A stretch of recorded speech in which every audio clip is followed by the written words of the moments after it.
Welcome back to The Explainer. Today we're doing a real deep dive into a frankly fascinating, highly analytical paper by the economist Pedro Laguescaya titled Merit, Coercion, and Credentialism, a Sociological Critique.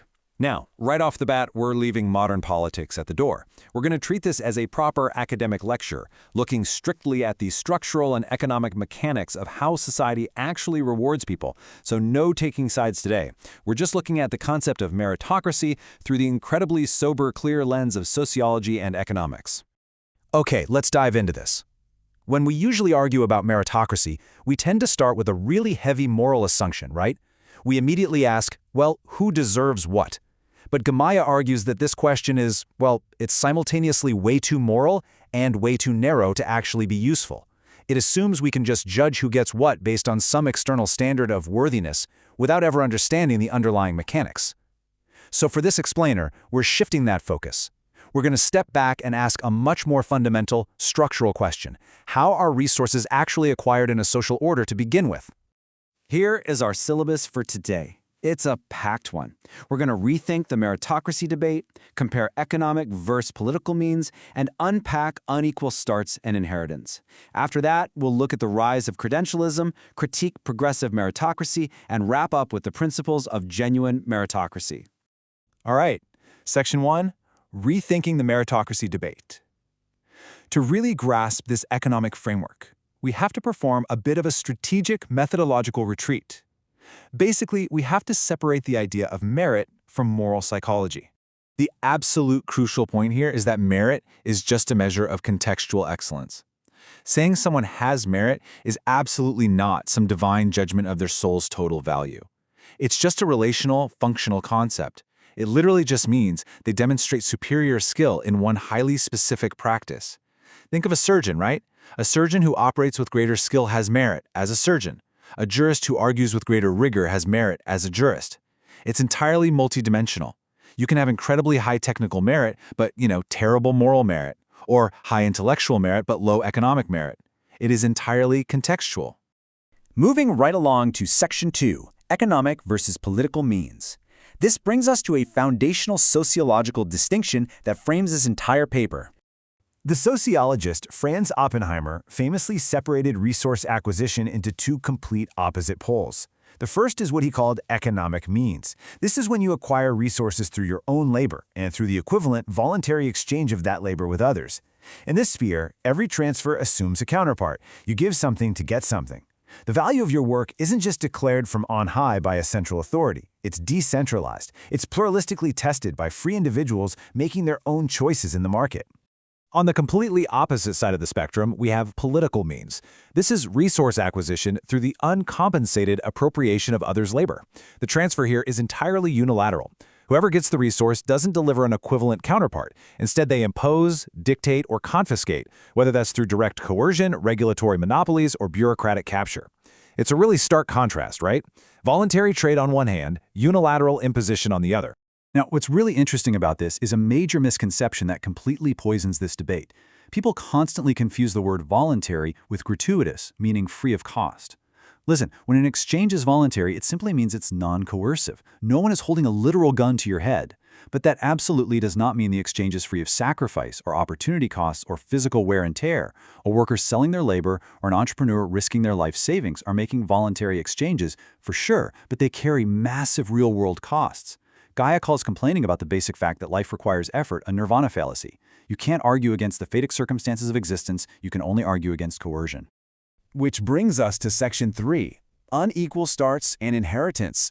Let's see how this economic framework applies to one of the most fiery debates in sociology. You hear this argument all the time. Without a perfectly flat, completely equal starting point, any success you have is just privilege, not merit. The philosopher John Rawls famously championed this, basically demanding a perfectly even playing field. But Gaia looks at this as an economist and says, well, this demand is actually anti-sociological. Think about it. To literally neutralize every single difference in family, culture, and economic background, you'd need an impossibly invasive level of social engineering. And logically, forcing a perfectly level starting point at every single stage of life inevitably converges on forcing an equality of results, which would just totally stagnate human progress. To clear this up, the author tells us we have to untangle two concepts that get mashed together: the legitimacy of a transfer versus personal merit. Look, if someone inherits $1 million, did they personally demonstrate merit to earn it? No. But the transfer itself can still be 100% legitimate, as long as the wealth was originally acquired through economic means and voluntarily given. Gaia points out a really fascinating symmetric error here. The conservative error is assuming that because the inheritance is legitimate, the heir personally deserves it, like it reflects their own merit. The egalitarian error is assuming that because the heir lacks personal merit, the transfer itself must be illegitimate. They're both category errors. In a free society, inheritance isn't a meritocratic scandal. The real scandal is when privilege is legally enforced to block others from competing. Okay, Section 4, the rise of credentialism. What actually happens when we try to centrally manage these inequalities?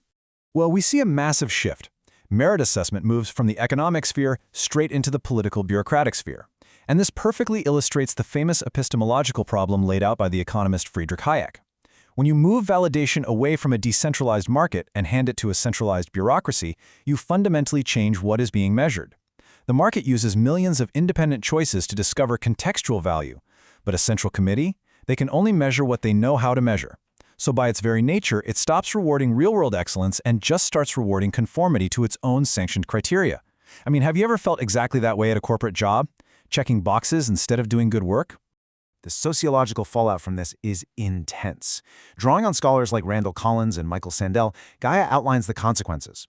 We get a massive inflation of diplomas where degrees aren't proof of competence, they're just expensive signals of belonging. We see a huge multiplication of entry barriers and licenses. It's basically medieval guilds making a comeback to lock out the competition. This inevitably leads to mediocratization of excellence, and worst of all, it breeds an incredible arrogance among the winners. The meritocrat who succeeds in this bureaucratic maze genuinely starts to believe their certified conformity makes them morally superior to the people who failed the maze. Let's dig deeper into that in Section 5, Critiquing Progressive Meritocracy, looking at how this system operates in practice. The paper notes that progressive meritocracy doesn't actually destroy the concept of merit, it just completely replaces it. It shifts the focus away from what the ancient Greeks called arete, which is this lived, vibrant, dynamic excellence in real-world risk-taking, and it replaces it with a bureaucratized excellence, or kakia. Success isn't about mastering a dynamic skill anymore. It's literally just about performing well for a committee's rigid rubrics. People are trained to satisfy the consensus of the evaluator rather than independently judging or surpassing the standard. Gaia summarizes this critique with three core internal contradictions. First, progressive meritocracy claims to fight inherited aristocracies, but actually, scratch that, it just replaces them with homologated, credentialed aristocracies that are just as closed off. Second, it has a fatal epistemological flaw. It arrogantly assumes a central committee can define universal merit better than a dispersed society ever could. And third, by centralizing the criteria for success, it transforms the democratic promise of equal opportunity into a strict monopoly of legitimation.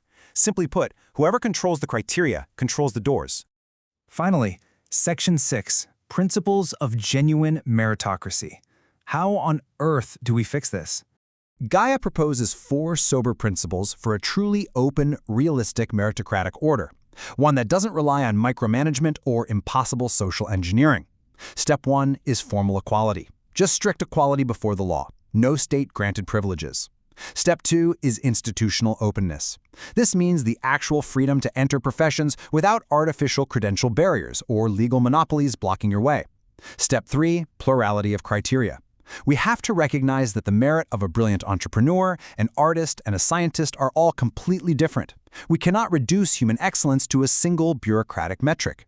And Step 4 is responsibility. Individuals have to assume the consequences of their choices, which keeps the incentives for true excellence totally intact. And that brings us to the end of our explainer. We've seen how shifting the definition of merit from voluntary economic exchange to political credentialism changes the very fabric of our society. So I want to leave you with a final provocative thought. Next time you're at work, look around at the institutions, the hiring practices, and the regulations in your own field. Ask yourself, does modern society actually reward true dynamic excellence? Or are we simply rewarding certified conformity? Something to think about. Thank you so much for joining us for this lecture, and keep exploring.